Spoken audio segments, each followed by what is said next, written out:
Hai teman-teman, jumpa lagi dengan saya Francisca. Saya mohon teman-teman jangan lupa ya untuk subscribe video saya. Jadi teman-teman bisa mengikuti kegiatan saya atau video saya untuk berikutnya. Ya, terima kasih.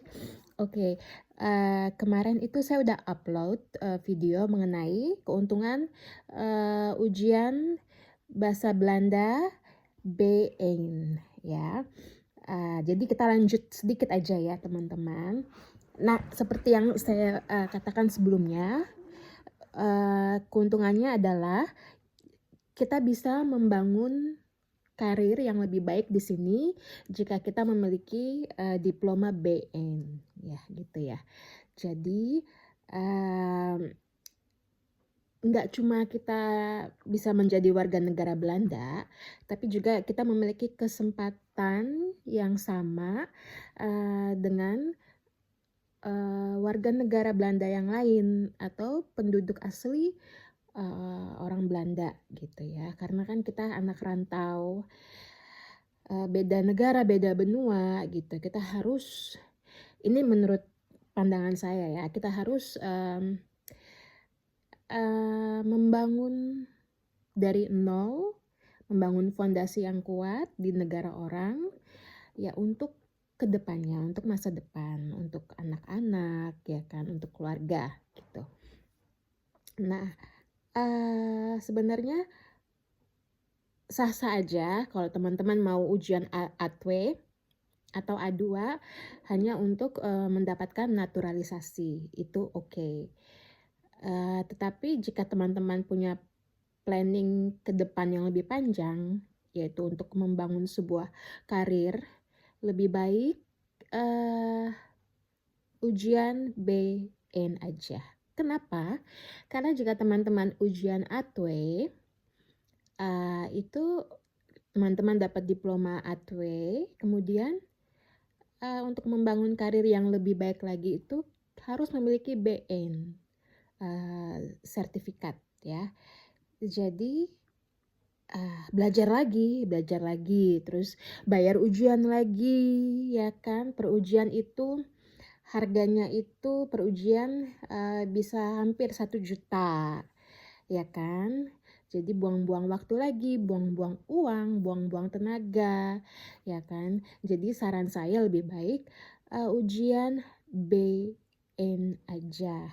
Jadi sekaligus tuh ya kan mencakup semuanya. Jadi teman-teman nggak buang-buang waktu yang banyak, nggak buang-buang duit juga ya kan.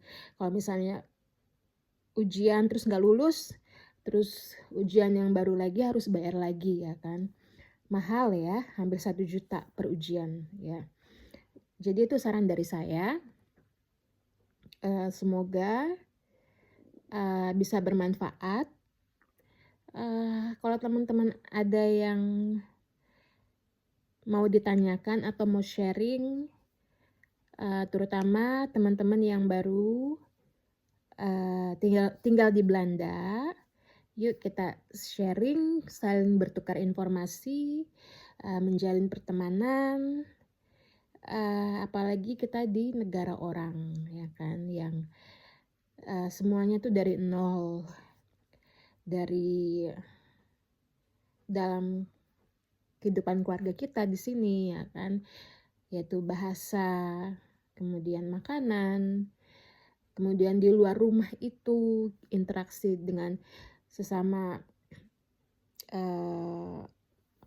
warga di sini di Belanda itu juga baru gitu kan. Jadi harus beradaptasi lagi gitu kan. Jadi boleh tinggalin komen, sharing informasi, silahkan.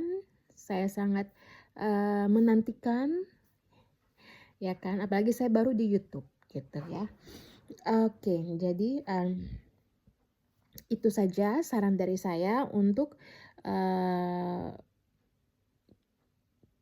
topik ujian BN gitu. Nah, untuk saat ini saya sendiri masih disibukkan dengan ujian BN. Puji Tuhan, tinggal satu ujian yang harus saya selesaikan, yaitu ujian berbicara atau spreken ya. Nah, ujian berbicara ini untuk saya itu sangat susah, sangat susah. Terakhir saya ujian spreken itu untuk yang kelima kalinya, ya, kelima kali. Jadi saya sudah 4 kali ujian spreken itu gagal. Saya harus ulang lagi ujian, bayar lagi gitu kan.